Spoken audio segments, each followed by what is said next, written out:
வணக்கம் ஃப்ரெண்ட்ஸ், இது நம்ம சேனல் பிரணேஷ் மம்மி. இன்றைக்கி நம்ம வீடியோவில் நம்ம இதை பற்றி பார்க்க போகிறோம் அப்படின்னா 8 மந்த்ஸ்லேருந்து எல்லா வயசு குழந்தைங்களுக்குமான ரொம்பவே ஹெல்த்தியான டேஸ்டான நல்லா வெயிட் போடக்கூடிய ஒரு டின்னர் ரெசிபி தான் பார்க்க போகிறோம். குழந்தைங்க நோஸ் இல்லாமல் வயிறு நிறைய சாப்பிடவும் செய்வாங்க, நல்லா தூங்கவும் செய்வாங்க நைட் ஃபுல்லாக. இந்த ரெசிபி எப்படி செய்கிறதுன்னு பார்க்குறதுக்கு முன்னாடி இந்த வீடியோவுக்கு ஒரு லைக் பண்ணிட்டீங்க அப்படின்னா எனக்கும் நல்லா மோட்டிவேஷனாக இருக்கும் நெக்ஸ்ட் வீடியோஸ் போகிறதுக்கு. இப்போ தான் நீங்கள் ஃபஸ்ட் டைம் நம்ம சேனல் பார்க்குறீங்க அப்படின்னா மறக்காமல் நம்ம சேனலை சப்ஸ்கிரைப் பண்ணிக்கோங்க. ஓகே ஃப்ரெண்ட்ஸ், இந்த ரொம்பவே குயிக் அண்ட் ஈஸியாக செய்யக்கூடிய வெயிட் கெய்னிங் டின்னர் செய்கிறதுக்கு இன்றைக்கி ஒரு 4 ஸ்பூன் அளவுக்கு நான் சிவப்பு அவல் எடுத்திருக்கேன். சிவப்பு அவலில் பார்த்திங்க அப்படின்னா இரும்பு சத்து ரொம்ப அதிகம்.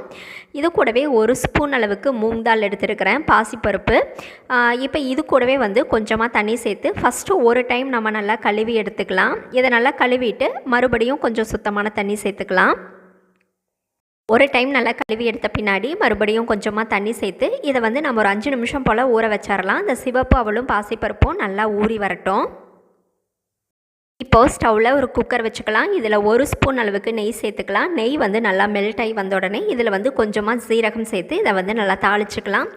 சீரகம் நல்லா பொரிஞ்ச உடனே ஆனியன் நான் சின்ன சின்னதாக கட் பண்ணி எடுத்து வச்சுருக்கேன். இந்த ஆனியன் இது கூட சேர்த்துக்கலாம். இது கூடவே 2 பல் பூண்டு சேர்த்துக்கலாம். ஏன்னா நம்ம இப்போ செய்ய போகிறது அவல் பீட்ரூட் கிச்சடி தான். அதனால் இது கூட பூண்டு வெங்காயம் இதெல்லாம் சேர்த்து செய்யும்போது நல்லா ஃப்ளேவராகவும் இருக்கும், நல்லா டைஜஸ்டும் ஆகும். இப்போ இது கூட நம்ம துருவி எடுத்து வச்சுருக்கிற இந்த பீட்ரூட்டையும் சேர்த்து ஒரு டைம் நல்லா வதக்கி விட்டுக்கலாம். இந்த பீட்ரூட் நல்லா வதங்கி வந்த பின்னாடி நம்ம ஊற வச்சுருக்கோம் இல்லைங்களா அவல் பாசிப்பருப்பு, அதையும் இது கூட சேர்த்துக்கலாம். அவல் பாசிப்பருப்பு பார்த்திங்க அப்படின்னா 5 நிமிஷம் ஊற வச்சுருக்கோம். அப்புறம் நல்லா சாஃப்டாக ஊறிட்டுருக்கு. இப்போ இதையும் இது கூட சேர்த்துட்டு நல்லா கலந்து விட்டுக்கலாம்.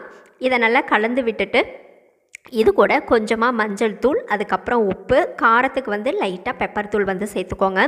இந்த பெப்பர் தூள் சேர்க்கறது நான் கட் பண்ணிட்டேன் தெரியாமல், அதனால் நீங்கள் மறக்காமல் கொஞ்சமாக பெப்பர் தூள் சேர்த்துக்கோங்க. கொஞ்சம் மஞ்சள் தூள், அதுக்கப்புறம் சால்ட்டு இதை சேர்த்துட்டு நல்லா கலந்து விட்டுட்டு இது கூட கொஞ்சமாக எக்ஸ்ட்ரா தண்ணி சேர்த்துக்கிட்டால் போதும். கொஞ்சம் எக்ஸ்ட்ரா தண்ணியும் சேர்த்துட்டு குக்கர் மூடியை போட்டு ஒரு 4 விசில் வச்சு எடுத்தோம் அப்படின்னா நமக்கு ரொம்பவே குலைவான அவல் பீட்ரூட் கிச்சடி அழகாக ரெடி ஆயிரும். நைட்டு குழந்தைங்களுக்கு நல்ல ஸ்டொமக் ஃபில்லிங்காகவும் இருக்கும், நல்ல நிம்மதியாகவும் தூங்குவாங்க குழந்தைங்க. இப்போ நம்ம மூடியை போட்டு ஒரு 4 விசில் வச்சு எடுத்துக்கலாம்.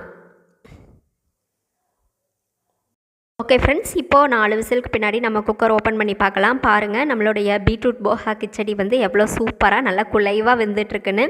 இதை நம்ம மசிக்க கூட தேவையில்லை, அந்தளவுக்கு நல்லா குலைவாக இருக்கும். வேணும்னா நம்ம அந்த பருப்பை மட்டும் லைட்டாக மசிக்கணும் அப்படின்னா ஒரு மேஷர் வச்சு லைட்டாக ஒரு டைம் மசிச்சு விட்டால் போதும், அந்த பருப்பு நல்லா மசிஞ்சு வந்துடும்.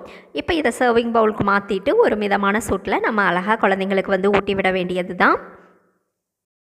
ஓகே ஃப்ரெண்ட்ஸ், இந்த ரெசிபி உங்களுக்கு பிடிச்சிருந்தது அப்படின்னா மறக்காமல் நம்ம சேனலை சப்ஸ்கிரைப் பண்ணுங்கள், லைக் பண்ணுங்கள். அதே மாதிரி உங்களுடைய கருத்துக்களையும் கமெண்ட்டில் சொல்லுங்கள்.